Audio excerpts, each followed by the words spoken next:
Hi, I'm Dallas Dickinson, Director of Production on Star Wars The Old Republic, the new story-driven MMO from BioWare and LucasArts.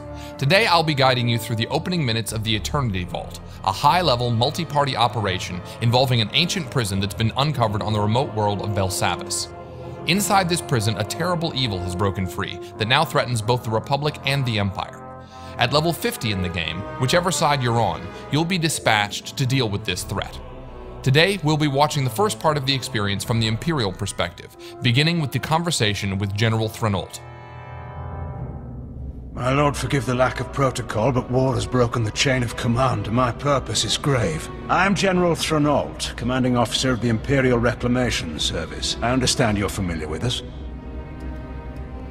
You run archaeological expeditions to uncover Sith and alien artifacts. And deal with the threats they represent. We uncovered a new section of Belsavis prison during a bombing run. It's been sealed for 20,000 years. The Rakata called it the Eternity Vault. It's where they kept the prisoners and technology they could never afford to release. This doesn't sound promising. We've been translating the Rakata inscriptions. Most are indecipherable, but a few refer to a prisoner called the Infernal One. Took an army to stop the Infernal One before. If we don't do anything, well, the war against the Republic may be nothing next to what'll come. The weapons in that vault could give us an advantage over the Republic. That will be up to you. General Threnault has briefed our group on the situation, and our heroes know what they have to do.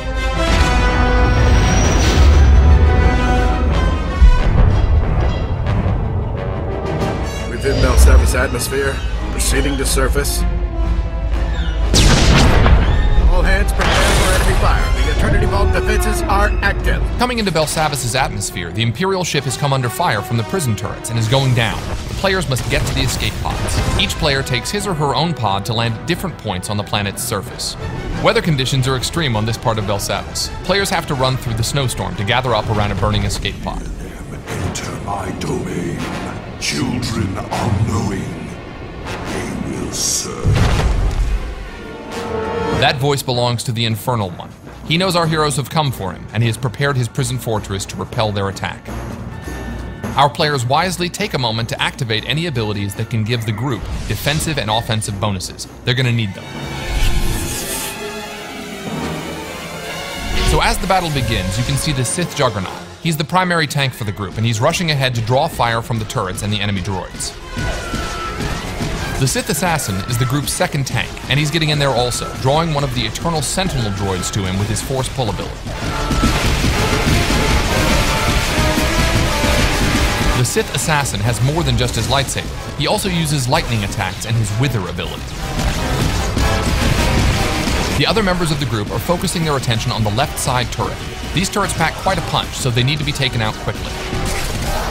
Switching to the Sith Sorcerer, we can see that he's come under attack by some of the droids. Fortunately, the Juggernaut blasts by and gets the droid's attention.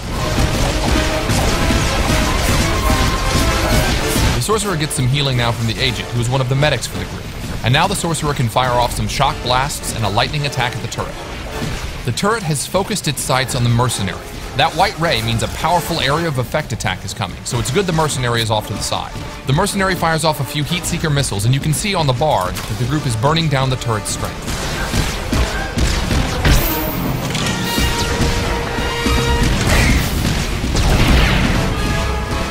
The majority of the group is now focused on taking out the remaining droids, while off in the distance, the Sith Marauder works on weakening that second turret. Here we see the Power Tech use his retractable blade on one of the droids, but even as one falls, more are coming in. You can see the Sorcerer here unleashing Force Storm, a wide area of effect attack to damage as many droids as possible.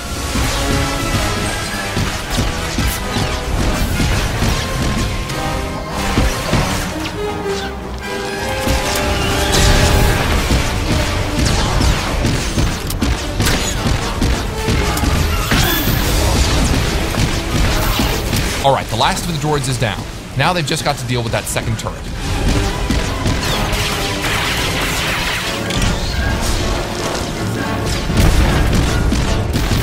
And with one last barrage of missiles, that's down too. My finest creation, machine of machines, metal enemies. welded together, an allied toward Before they enter the Eternity Vault, the Infernal One has another surprise for the group. This is going to be a harder fight. The Sith Juggernaut force charges in to kick things off. We switch perspectives to the Operative, who's already firing off some heals. Note that he's got larger icons to show group members' health, front and center. A nice UI option for medics.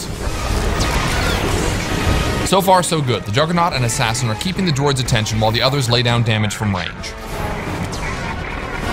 The Annihilation droid has laid down a sweep there to blast back the group members who were standing too close. Now here's where it gets complicated. When the droid starts firing off those swarms of missiles, that's deadly. Fortunately, the group knows this, and you can see them taking cover behind the destroyed turret.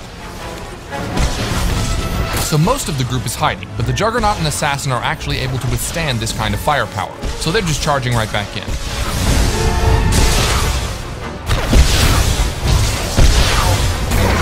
As soon as the missile barrage is over, the rest of the group emerges to continue the fight as well.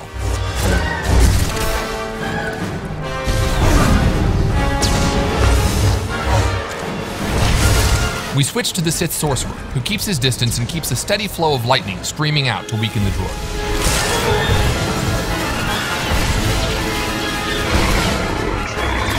The player slides into first-person view to get a better perspective on the battle. Oh, looks like the Sorcerer got a little too close and got knocked back by that sweeping arm.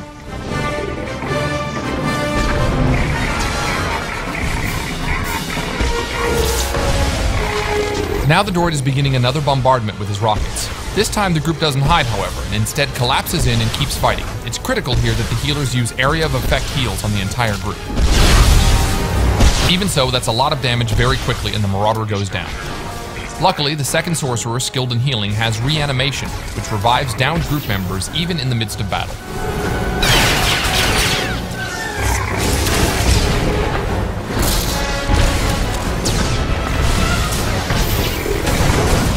The red targeting reticle over our Sorcerer indicates that he's been targeted for a heavy missile attack.